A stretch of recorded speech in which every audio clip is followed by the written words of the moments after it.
Hello, hello. Welcome back to Mentally a Badass. My name is Justine, your host. And today I'm so excited to speak to Mandy. So, first, let me just welcome you to the podcast. Hi, Justine. Thank you so much for bringing me on. I'm excited to connect with you today. Yeah, absolutely. And first, before we start off, I just want to show gratitude for what you are doing. We're going to be talking about grief today, as it says, like, of course, like on as the topic. And just like, we're going to go and dig into your story because in every Mentally a Badass episode, we like to go deep into your past Perfect. to know everything, and then we're going to transition into what you are doing today. And you're the first person that I have on my show that is doing work when it comes to grief, so I'm so excited to learn so much from you. So let's start talking about you. Can you talk about your personal story when it comes to grief? Yeah, so I am a grief educator and certified trauma professional. I'm in my 50s, and when I was young, I started realizing very early on that grief was going to be a constant companion. And I didn't necessarily have the language to say what I was experiencing, but as a young person, I knew this is real. This is real life, and this is going to keep happening in our story.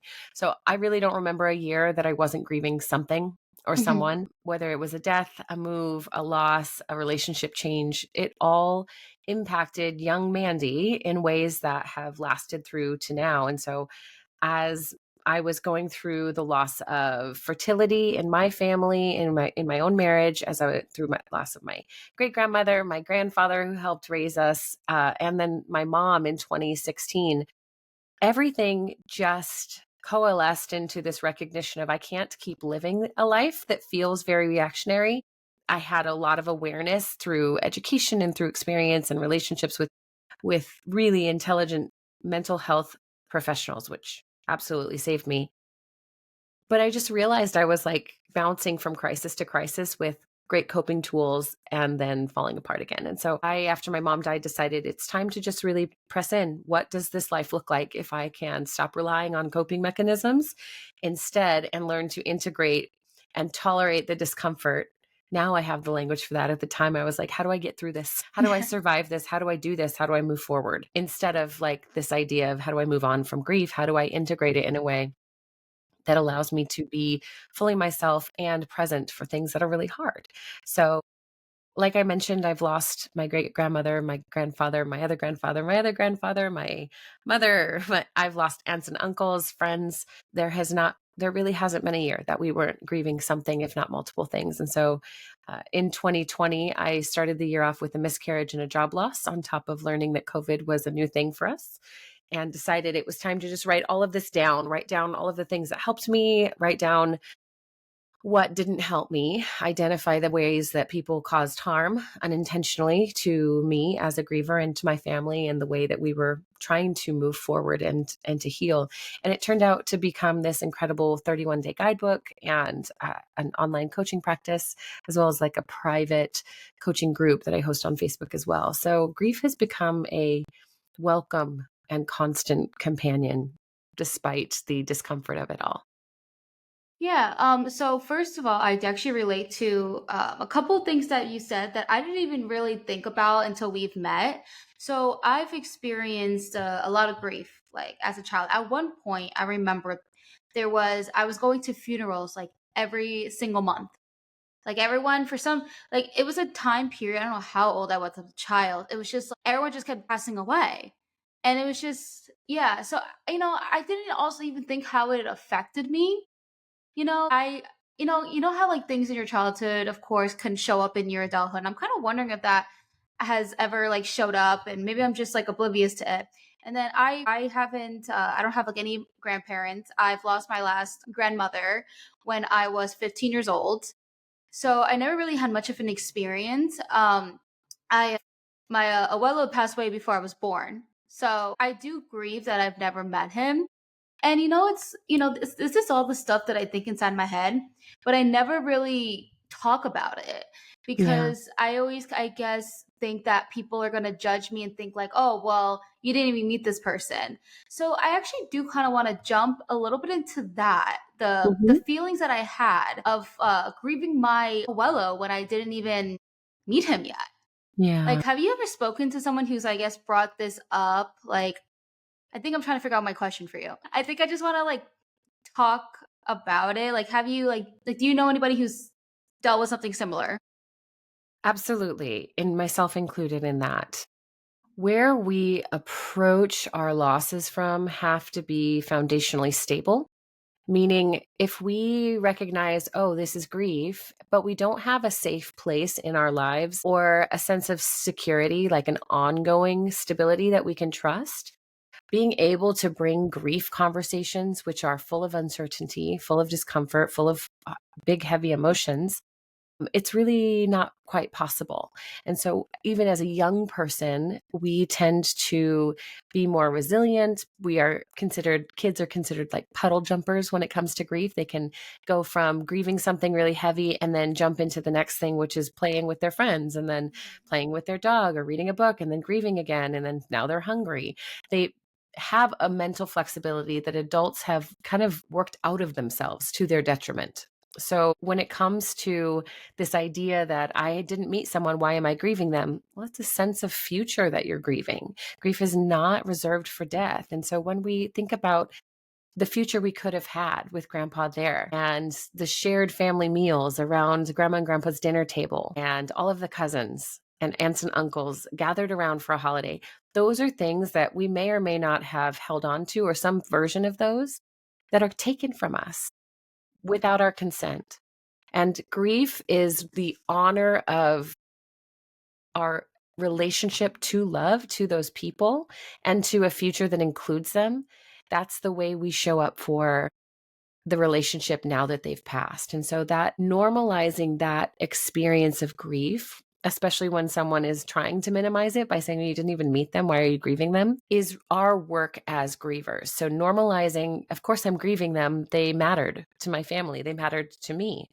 There was an expectation of that person in my life that I don't get now that they're gone. And so we do whatever we can. And there's so many different ways to create meaning and connect with the memories of people that we've lost. Certainly, situations you think about, like a relationship that you have a breakup and then you are missing that person, but you were the reason that you broke up. That doesn't invalidate the fact that you still have emotions and a grief experience because of it. It's part of who we are as humans. So, being able to find the words to say, well, actually, of course, I'm grieving them. They mattered. And that's okay. That's really, really important. It's part of how we advocate for ourselves as we're grieving. Yeah, that makes a lot of sense, and I like how you spoke about grieving the future. Mhm. Like that's something you never really hear, Yeah. but then when you said it, like everything just pretty much clicked. Like sometimes I have these like negative feelings, like not just what I told you about with my grandparents and such, but just sitting here and just feeling just like sad, but also not really identifying what this type of sadness is. Like there's like loneliness, there's depression, then there's just like, there's different types. And as I was just like, how I'm teaching myself and like talking to people and learning, that some people are saying like some of those feelings could be grief. And I'm like, grief. And then, my first thing is like, wait, what? Like, it's kind of like I didn't really understand it. And so, yeah, I would love to talk about, you kind of already touch a little bit on different types of grief, but can we also talk about friendship grief? Yeah. I feel like that's like a big topic that I would love to talk about. And then Yeah. also like high key, I feel like this would be beneficial for me. This is kind of selfish, but like I but I mean it kind of shows like how fantastic you are. So let's talk about friendship. So I had a friend from like fifth grade up until like mid college and such. And then we stopped being friends. And still today, I like have just random moments, just random thoughts where it's like I feel like I grieve that friendship. And at first, I didn't think of the word grieving. I thought of the word like, okay, what am I doing? Why am I being so obsessed with this? Like that's literally what I was thinking. I was like, Mhm. what is wrong? I was like, what is wrong with me? Like this happened like over a decade. Like why am I still having these like feelings just coming out of nowhere? And then naturally I do the whole thing. Oh, look on Facebook, see how she's doing. And then also this, and I sometimes think like maybe there wasn't like a closure like what happened between me and her. So there's not much of that. And it also was kind of like a rupture, like we were super close and then Yeah, I don't want to get too deep into that story, but so I thought it was like maybe like a closure thing, but now I'm like thinking it's like a grieving thing. So Yeah. what advice would you have for like people like me who lost a friend? Yeah. The ongoing weight of knowing someone is out there and they just don't like me or don't want to talk to me is hard. It doesn't feel good. It doesn't feel soothing. It doesn't feel inspiring to want to better ourselves or ask the question about, like, hey, what happened? But it is such a real loss that we tend to minimize because we don't know how to approach it. Kind of like you described, there's a lot of like, what's wrong with me and judgment comments and I should statements that are just ultimately unhelpful. They are very critical storylines that we tell ourselves to try and create a sense of closure. I'm a big believer that closure is kind of a myth. It Okay. doesn't really satisfy the itch we're trying to scratch with this idea of closure. When it comes to closure, we think a nice little package with a bow on it. And now we're done with this and we can put it away on a shelf. The reality is, there are always going to be things left unsaid. There will always be misunderstandings. Our job as humans is to decide how we want to see others and be seen in relationship. And so, this idea about friendship grief has a lot to do with acknowledging that we are just not often attuned with other people. So, attunement is this idea of, I see where they're at. I see that their nervous system is really agitated or upset, or maybe they're, and we might not have that language, but that's what our own nervous systems inside us are doing. They're scanning for people who feel like safety. They're looking for people who seem soothing or relatable, and they're creating ways for us to draw near. And so whenever you've seen someone and you're like, oh my gosh, there's something about them, I just want to get to know them, that's what I'm talking about. It's that resonance within that says, I want to attune, I want to tune my channel to theirs and get to know them and let them get to know me. And so when we have a friendship or a relationship that falls apart, there's a lack of attunement. It's literally, we're on different wavelengths, different pages, same book, whatever you want to say. However, the metaphors help, right? Being able to admit, I didn't give two hoots about attuning with them when they were going through this thing, or they said this and it shut me down, is a hard and humble place to be. But that is what allows us to recognize that every relationship is on a spectrum, right? There's no, we're friends one day and we're not the next. It's not black and white.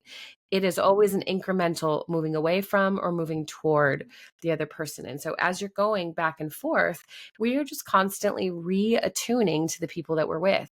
So when there's an act of betrayal or dishonesty, anything that causes an active breaking of that relationship and that attunement, you can kind of say, like, well, that's the why. There's the closure. They were untrustworthy, whatever label you want to throw on it. When it's something that feels smaller or over time we grew apart, a lot of times we like to say, well, there's people in your life for a season or a reason. Which is it? I don't love that because it discounts like the work it takes to stay in relationship long term. Mhm. For me, I see those small incremental things as choices. I'm choosing to acknowledge, yeah, we're not really connected, but I'm also pulling away.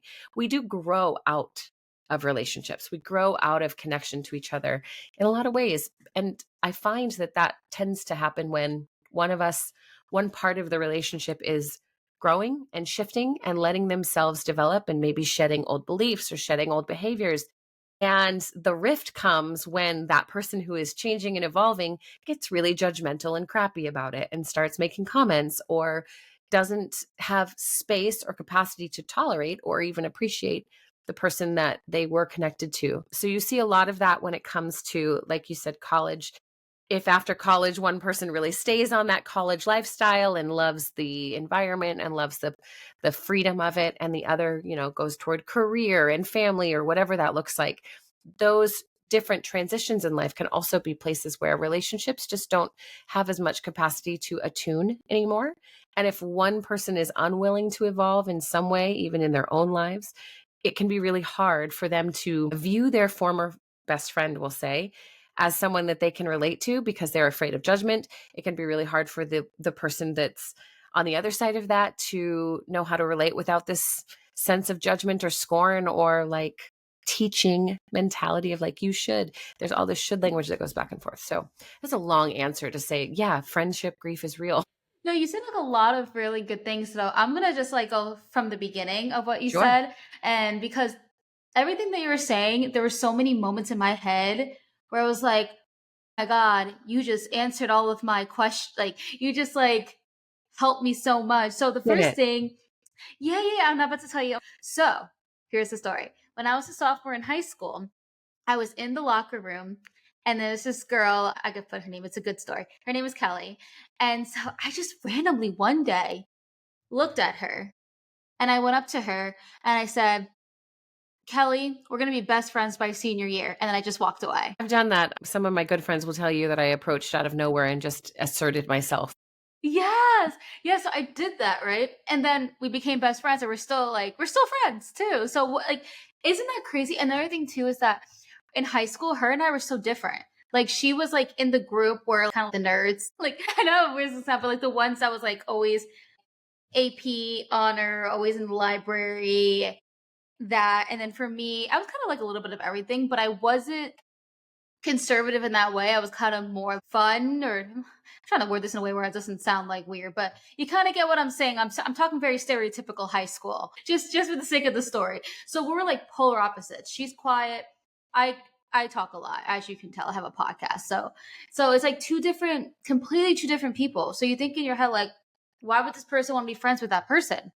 And it's just what you were saying. Maybe my nervous system looked at her. It was like, Resonate.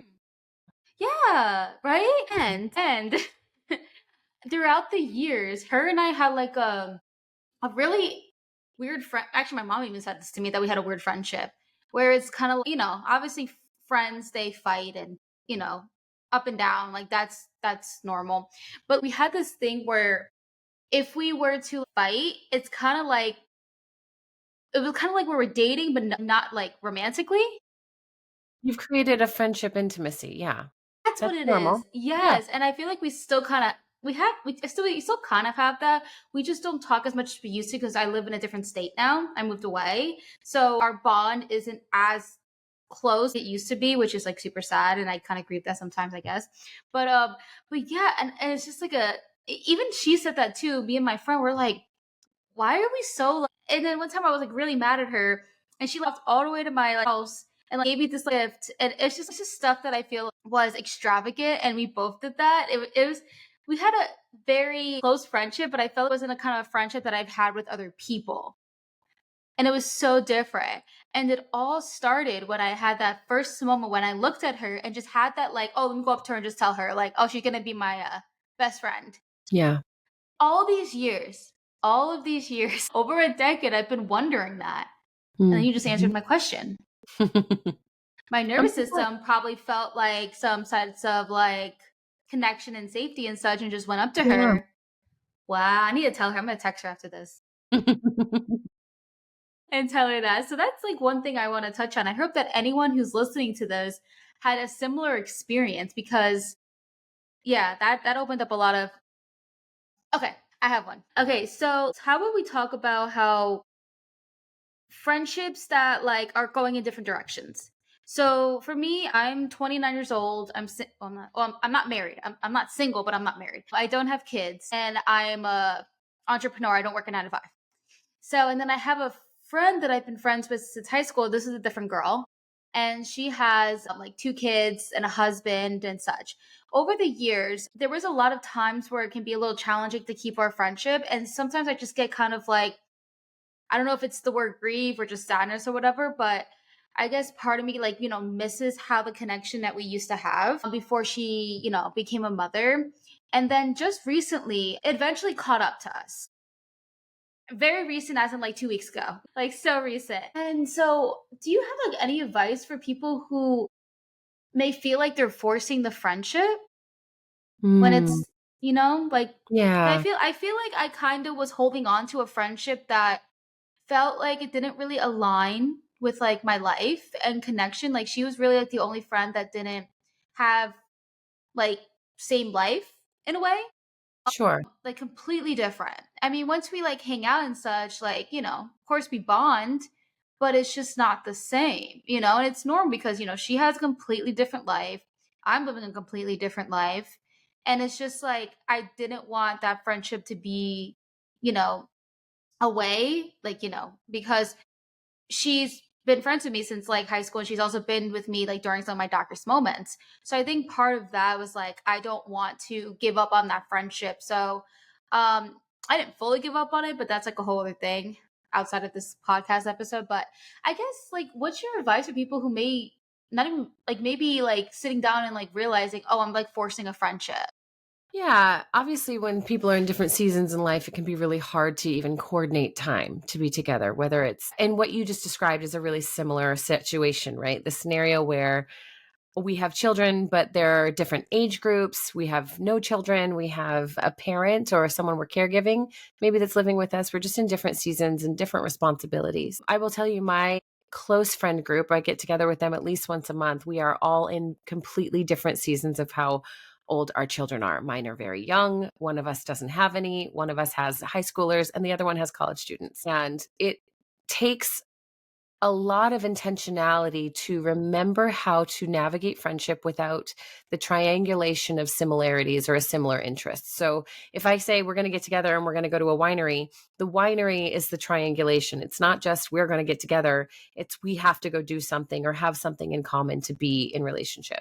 And that's common. That's how we build a lot of relationships. What you're talking about is maintaining the connection beyond having things in common, and that's a choice. It's not something we all need to do. And at any point in our lives, we are not capable of maintaining really intimate friendships beyond 4 or 5 people.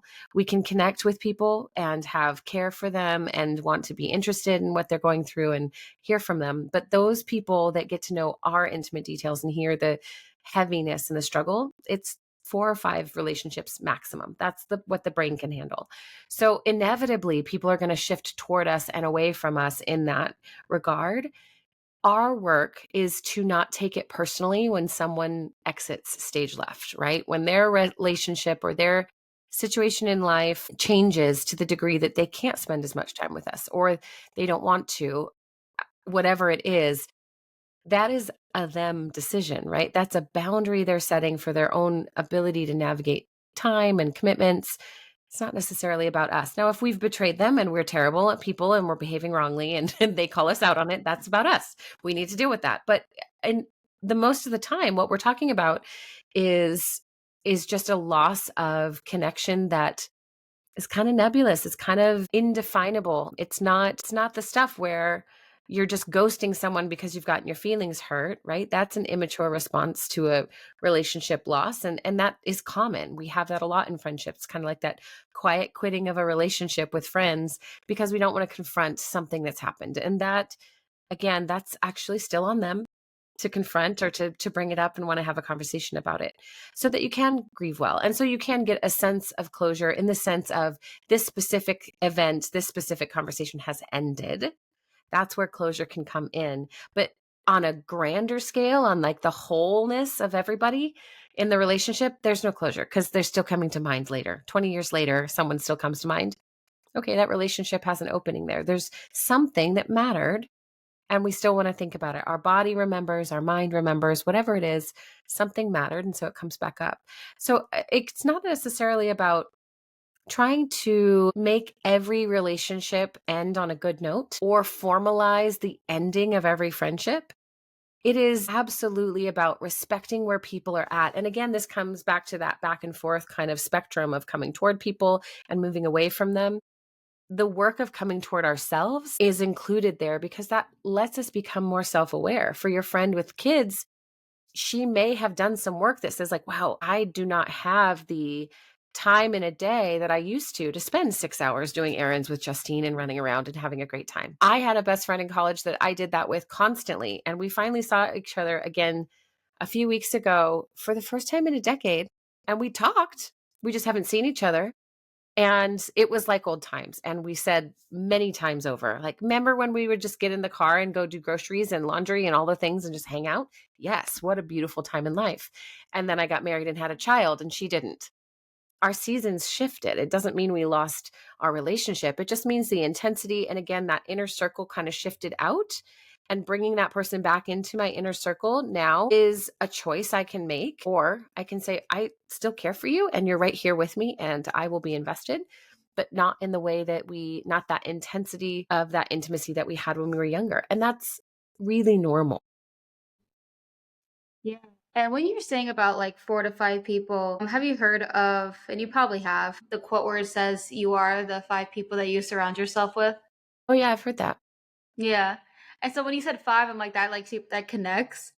So it's Mm, really interesting how it's like five. And sometimes I would get like, I guess a little frustrated where like I feel like I can't have a deep relationship with so many, like, I guess there's a lot of people who are important in my life and a lot of people that I know, but I guess I'm just get kind of sour. I'm just like, I feel like I'm losing like I guess the deep relationship and such. And I'm like, why? And then what you just said, it's like human brain just can't. And I think it's just something, what's healing is just like accepting that nothing's like wrong with you, to not be frustrated. It's literally just how our human brain works. So I'm also thinking like the 5 people, because this is kind of random, but I'm thinking, does that consider family, friends, significant other? Because like obviously it's my parents I have a yeah. a deep relationship with, and I'm like thinking about how many friends I have. How many spots do I know? It's kind of a weird way of thinking. It's not a weird way of thinking about it. I've said this to many people. Your siblings and your parents may not be anywhere near your inner circle. It's not about Okay. blood relationship or like familial obligations. It is, who do you choose to be vulnerable with? Who are you in this inner circle Mm. choosing to be seen without barriers, without all of the relational caveats that we give, like, hey, please don't walk away from me, or don't be offended, but I can say things to my spouse that I wouldn't say to my neighbor, and not in a they don't judge me way, but in a I'm willing to be seen as not your idea of me. I want your idea of me to shift with me and my understanding of self. And that idea about you are a reflection of the 5 people you spend the most time with. Yes and no, because part of that is your own self-awareness and your own sense of self. Do I embody the values I want to lead my life in a way that is autonomous and independent and not reliant upon other people approving of me? Because sometimes we get into scenarios where, yeah, I look like the 5 people around me. We look like five, quintuplets, and everybody gets us confused for each other because we have weak boundaries and we've created a life that's very similar. And that's fine. But when I look at the 5 people that are closest to me, we're all quite different. We have a lot of similarities. There are characteristics and values that we carry that are similar. But as far as personality, quite different. As far as goals in life, quite different. Those things are what we evolve into in our own life. And I think grieving this idea that we have to be a certain way to have the right people around us, or I see that phrase you were talking about with the 5 people around you a lot in business. Like, if you want to be an entrepreneur, you have to surround yourself with successful entrepreneurs and make them your closest focus. Oh I yeah, it does come from disagree. That's that. Yeah. imbalanced. Yeah, that's imbalanced. That's all focus on work. That's no focus on personal life or on Hmm. relationships. Anyway, all of that to say, the idea being, when those relationships are starting to take on a different shape, it's just the evolution in the spectrum of life. That is typical. We expect that. And so if we are less resistant to it, we can be flexible, then we bend instead of breaking when those relationships exit our lives. Yeah.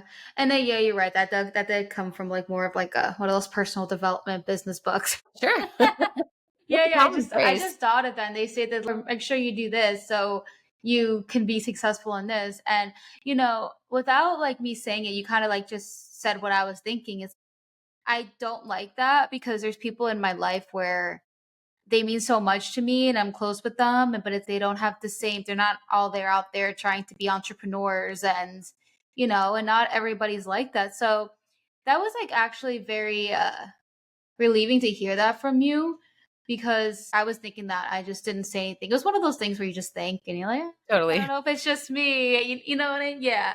Yeah. And it's also really who depends who you talk to, because, there's some people that I've interviewed that, we talked about that and, they fully believe in that. And it's like everyone's different. So, yeah.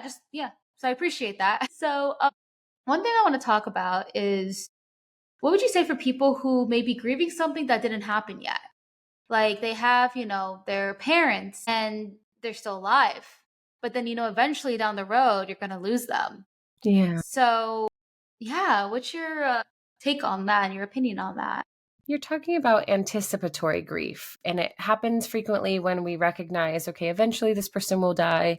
Maybe we see a breakup coming a mile away, or we're worried that we're getting fired and have anxiety about that on a daily basis, or we've been diagnosed, or someone we love has been diagnosed with an illness that's terminal. All of these experiences of anticipating a loss create a sense of ongoing anxiety in our bodies that comes out through the way we show up in relationship, especially those specific relationships that impacts the way we care for ourselves or neglect ourselves, trying to make more of the relationship or the time we have together. It can be very disruptive to the daily existence that you're in as well. I'll tell you personally, my mom having died in 2016, I still have my dad and he lives far away, but when I do see him, I catch myself becoming very aware of the fact that we will all die someday and to make the most of every moment. There will be times that I'm like, I realize I've asked you to stop and pose 15 times.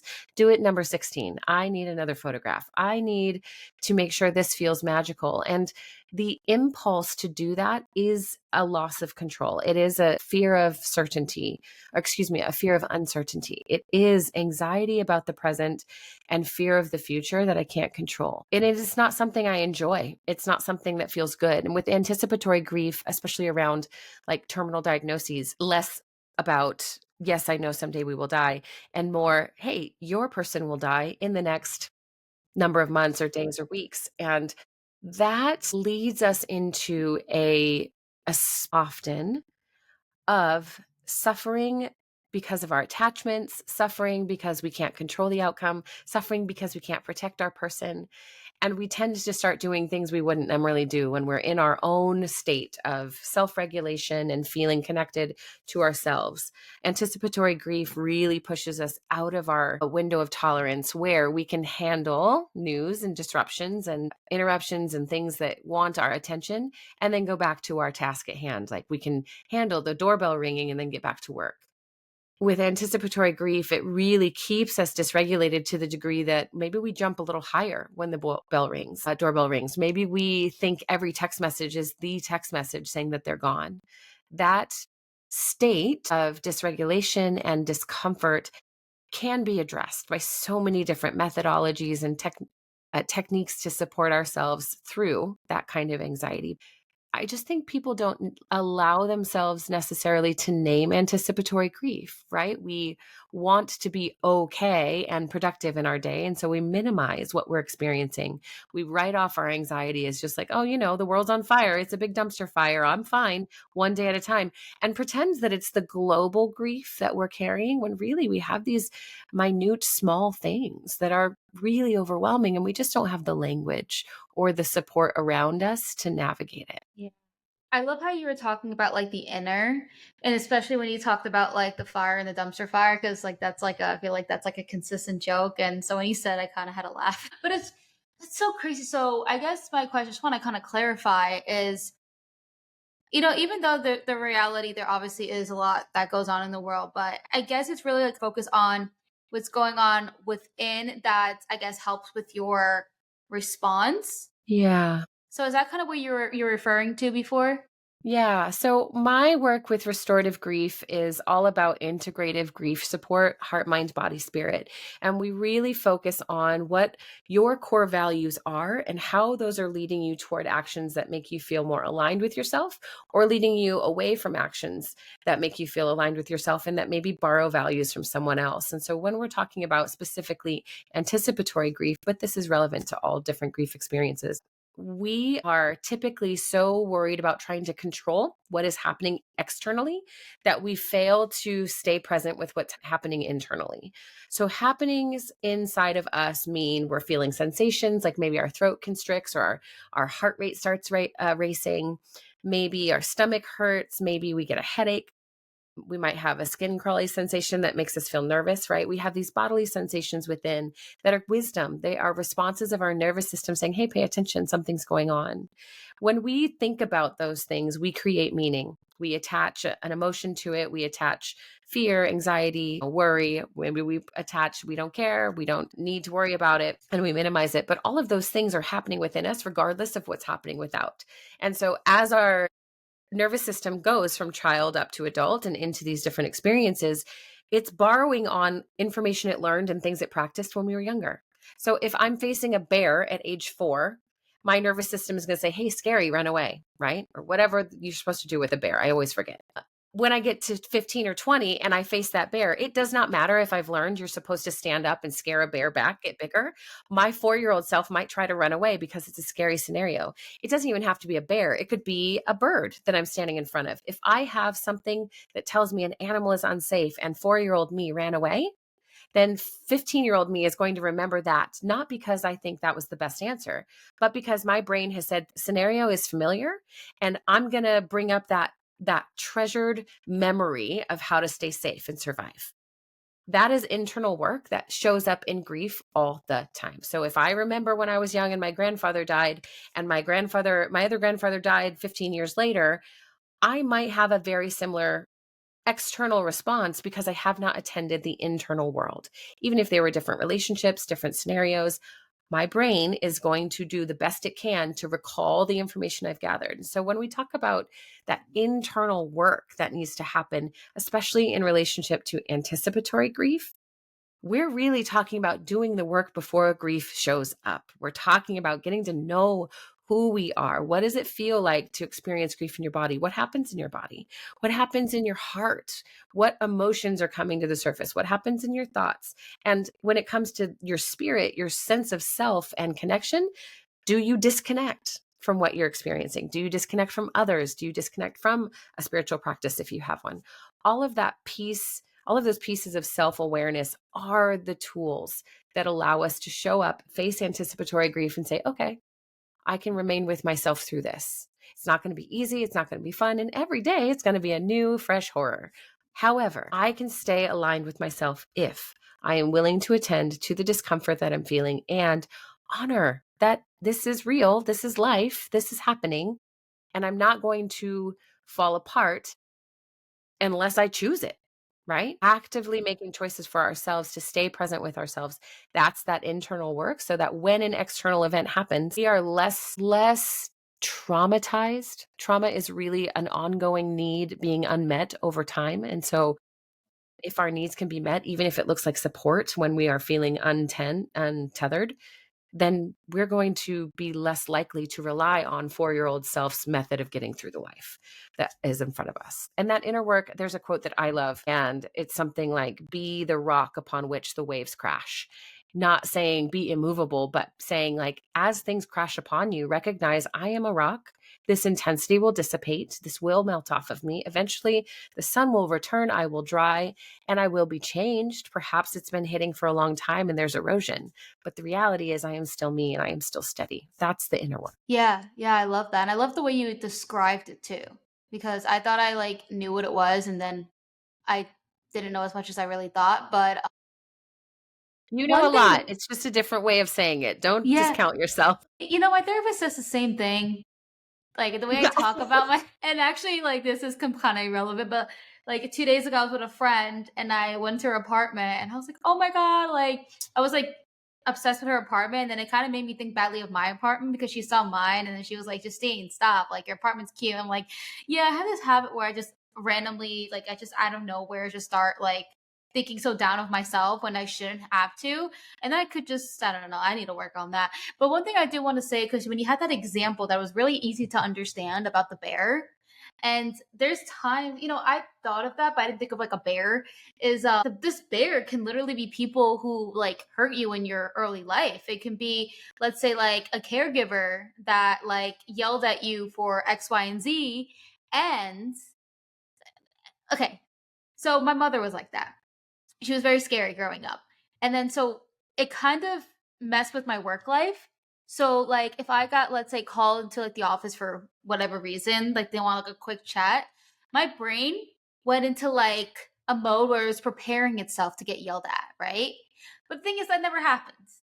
That never ever happened. I've never been yelled at by, well, and I worked for Disney, so I never been yelled at by a leader. I've actually been yelled at by a boss before, in a different like job, but which actually, who knows, maybe that's coming from there too, because that person was like cursing me out, and yeah, that's a whole other thing.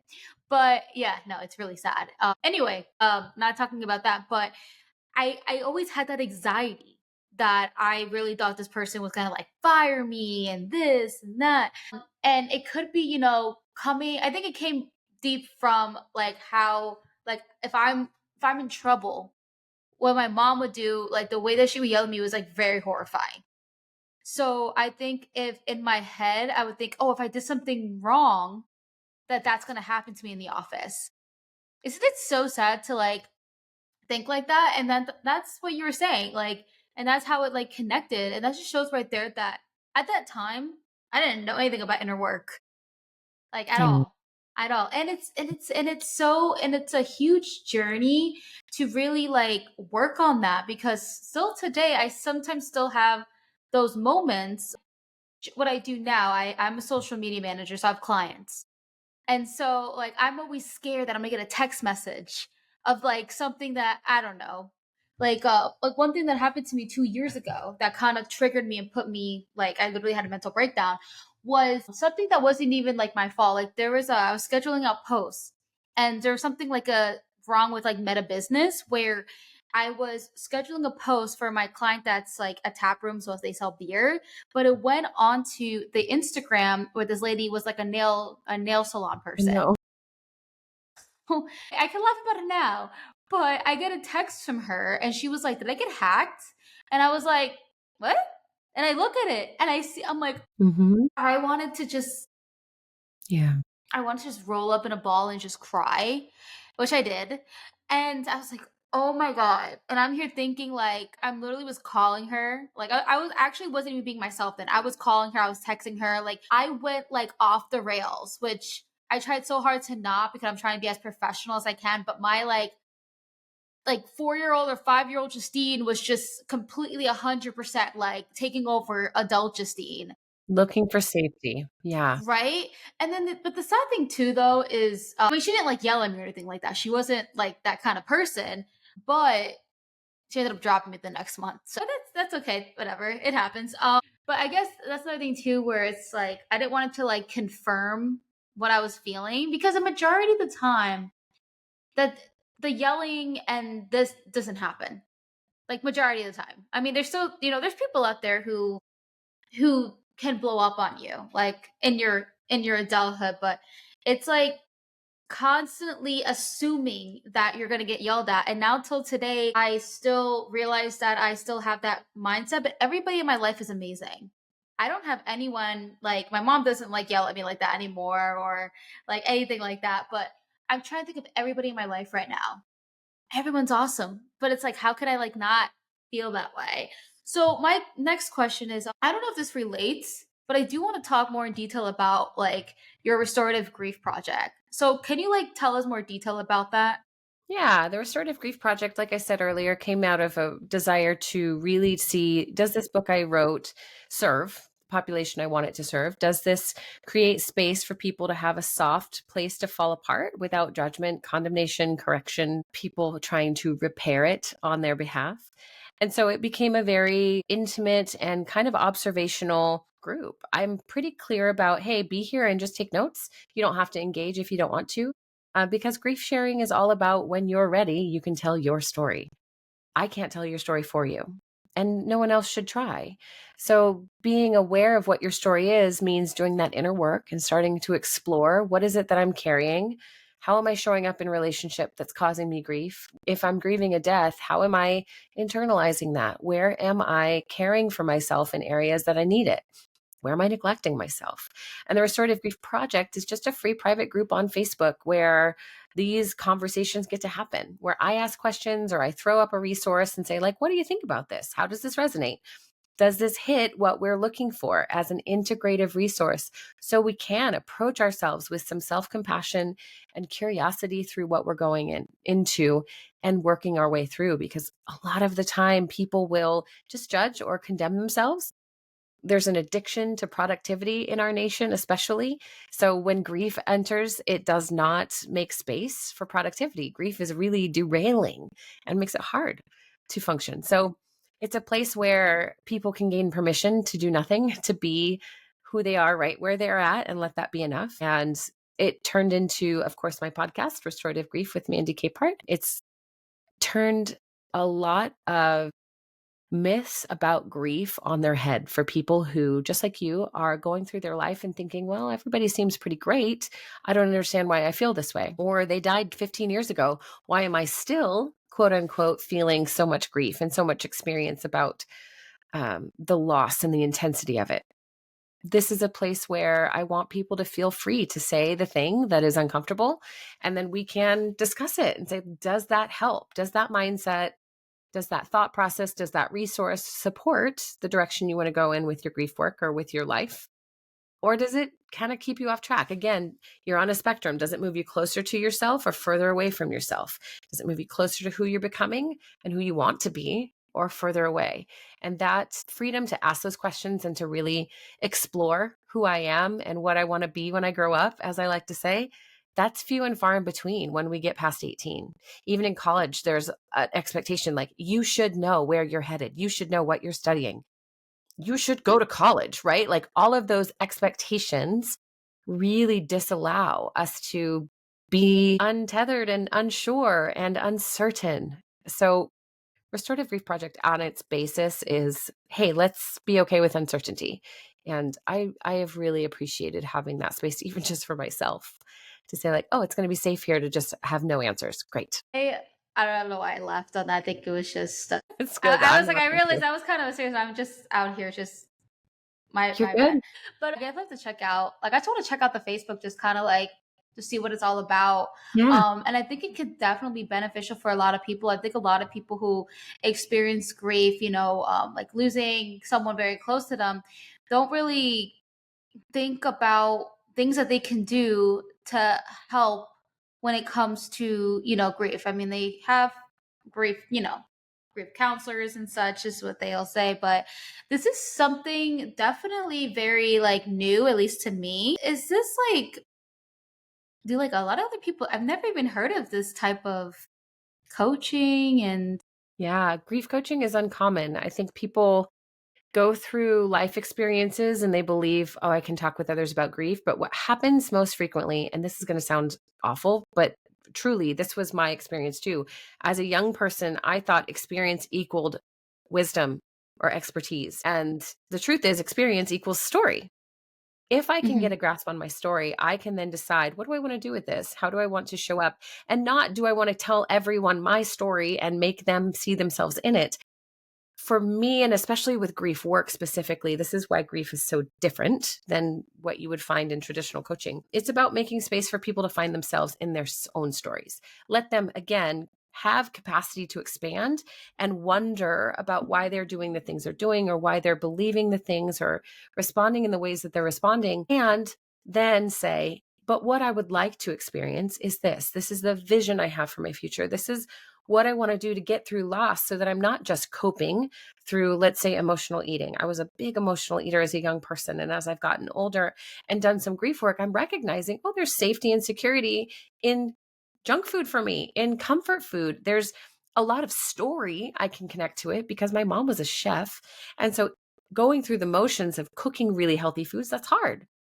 Maybe it is easier to just get a freezer meal or something, right? There's a lot of story pieces that I had to unwind for myself before I could get to a place where I can say, this now, as a coach, is not about me in any way, shape, or form. It is about you asking your questions, particularly with grief coaching as well. And you'll see this a lot in life coaching, which is great. It belongs in life coaching. Having a prescriptive process, point A, B, C, D, E, however many steps there are for life coaching works because someone says, this is what worked for me. This is the perspective I have. And this is what I want you to apply to your life. We have so many different life coaches for that reason, because they have different areas of expertise. With grief coaching, we can never be prescriptive because that is irrelevant to the person's story. Prescriptive is the opposite of helpful. And I think why grief coaching is less common is because that principle isn't as clearly defined in any of the grief coaching work that I have found as far as like training programs. But anyway, well, you're doing amazing things. well, I thanks. really do. Yeah. Yeah, true. I mean, especially as you said it's uncommon, like you're starting. you're very, I guess, I don't know if the word innovative is that really the word for it, but you're starting something where like it's something that people need, but they don't know that yet. And this is why, we have the podcast, you have your podcast, using the internet to get it out there. But I just want to say thank you so much Yeah. for bringing your wisdom and telling your story. I really hope that everyone who's like listening to this can check out your Facebook group and join your community because that would be, super beneficial. But yeah, just want to say thank you. Thanks for having me, Justine. I think this is a beautiful podcast that you've hosted and started here. And I love making sure people know that grief is okay to talk about. So thanks for the opportunity. Yeah, absolutely. And for everyone who's listening, hope you guys have a good rest of your day and stay tuned for our next episode.